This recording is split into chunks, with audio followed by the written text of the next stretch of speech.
Le jubilé de platine de la reine Elisabeth II, la famille royale s'est retrouvée ce vendredi pour un office religieux en la cathédrale Saint-Paul, mais trop fatiguée, la monarque n'y a pas assisté.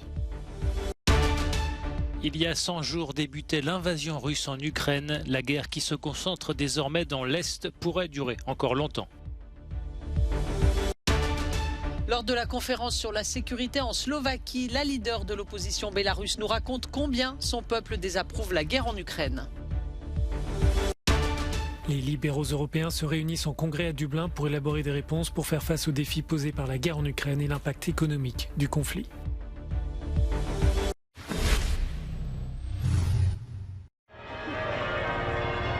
La famille royale britannique s'est retrouvée ce vendredi pour un office religieux célébrant les 70 ans du règne d'Élisabeth II.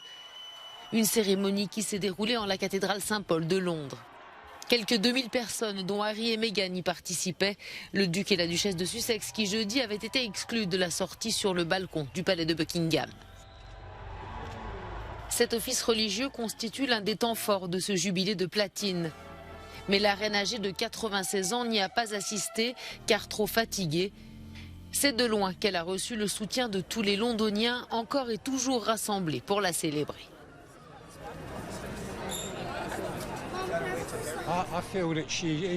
Je crois que son âge se fait sentir.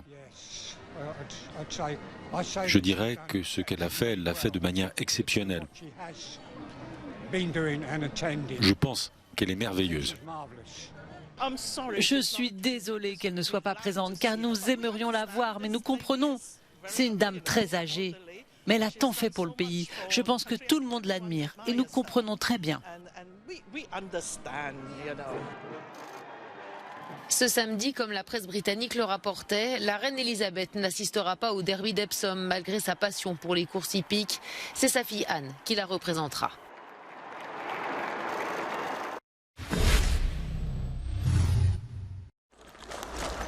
L'opération spéciale visant à envahir l'Ukraine s'est transformée en une guerre de tranchées dont on ne voit pas la fin.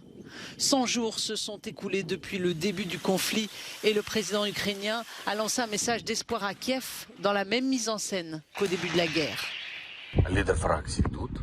Le chef de la faction est ici, le chef du bureau présidentiel est ici, le Premier ministre ukrainien, Shmyhal, est ici, Podolyak est ici et votre président est ici. Notre équipe est beaucoup plus importante. Les forces armées de l'Ukraine sont ici et le plus important, le peuple de notre État est ici, défendant l'Ukraine depuis 100 jours déjà. La victoire sera la nôtre. Gloire à l'Ukraine. Mais depuis que la Russie s'est retirée du nord de l'Ukraine et s'est concentrée sur le Donbass, ses troupes avancent lentement mais inexorablement, laissant l'est du pays en ruine. Du côté du Kremlin, la rhétorique anti-nazie n'a pas changé. Un grand nombre de localités ont été libérées des forces armées ukrainiennes pro-nazies et les habitants peuvent maintenant commencer à reprendre une vie normale. Ces efforts seront poursuivis jusqu'à ce que tous les objectifs aient été atteints dans le cadre de l'opération militaire spéciale. Après des semaines de bombardements, la Russie contrôle la majeure partie de Severodonetsk. Elle contrôle également la majeure partie de Donetsk, mais certains pensent que ce n'est qu'un début. Le problème est que l'appétit russe ne s'arrêtera probablement pas là.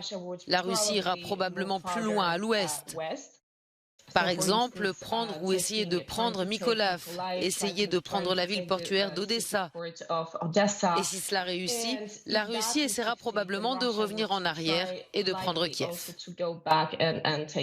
Selon les autorités ukrainiennes, la Russie contrôle déjà 1/5 de son territoire. Sans l'aide des armes de pointe occidentales, dit le président Zelensky, il sera très difficile de regagner le terrain perdu. Le pétrole et le gaz russe sont comme des drogues pour l'Europe. Mais après des années de consommation, il est temps d'arrêter. Ces mots, ce sont ceux de Svetlana Tikhanovskaya, leader de l'opposition bélarusse, lors du forum sur la sécurité Globsec à Bratislava en Slovaquie. La politicienne en exil évalue le rôle de son pays dans la guerre. La Biélorussie a été entraînée dans la guerre entre la Russie et l'Ukraine et est devenue un énorme porte-avions pour les troupes russes. Donc Loukachenko paye sa dette à Poutine en ce moment parce qu'il l'a soutenu en 2020 après les élections frauduleuses. Et bien sûr, Loukachenko vend l'indépendance de notre pays pour payer cette dette. Donc Loukachenko est devenu un collaborateur dans cette affaire. Mais le peuple biélorusse s'y oppose. 86% des Biélorusses sont contre la participation des troupes biélorusses à la guerre en Ukraine. Elle dit aussi que des centaines de ses compatriotes se battent aux côtés des Ukrainiens en Ukraine. Mais beaucoup de ceux qui sont restés à la maison essayent également d'aider. Au Bélarus, un mouvement partisan a été lancé. Nos militants ont perturbé les chemins de fer pour empêcher le matériel russe d'aller en Ukraine en passant par notre pays.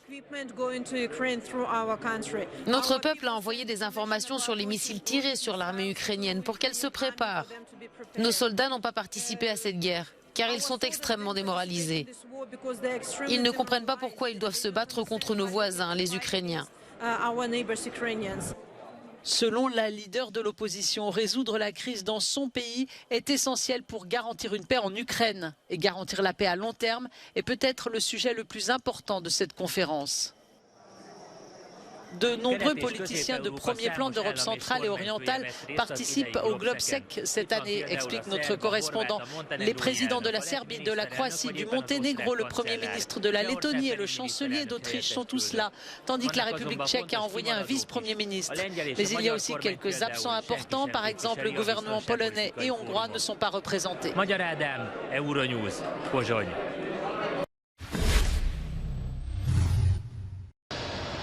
Des problèmes de logement et de sans-abri, des appels à un fonds pour aider les familles en raison de la hausse du coût de la vie.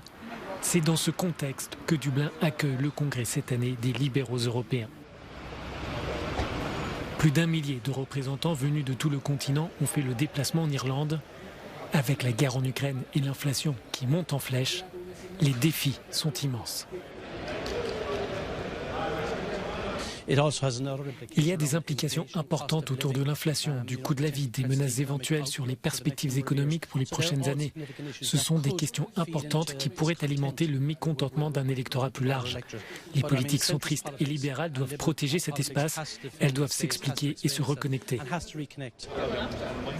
Les libéraux représentent en Europe 70 partis, 6 commissaires européens et 5 premiers ministres.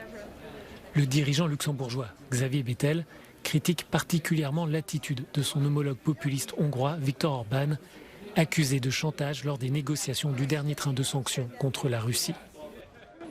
Nous avions un accord, et un accord, c'est un accord. Et vous ne faites pas volte-face le lendemain en disant que c'est une menace et que vous n'acceptez pas l'accord parce qu'il y a quelqu'un dans la liste de sanctions. On savait que Kirill était sur la liste de sanctions. J'ai envoyé un SMS à Viktor Orban pour lui dire que ce n'est pas acceptable, que je n'apprécie pas du tout cela. Ce n'est pas acceptable et j'attends toujours une réponse. Serviteur du peuple, le parti politique fondé par le président ukrainien Volodymyr Zelensky a rejoint les libéraux européens.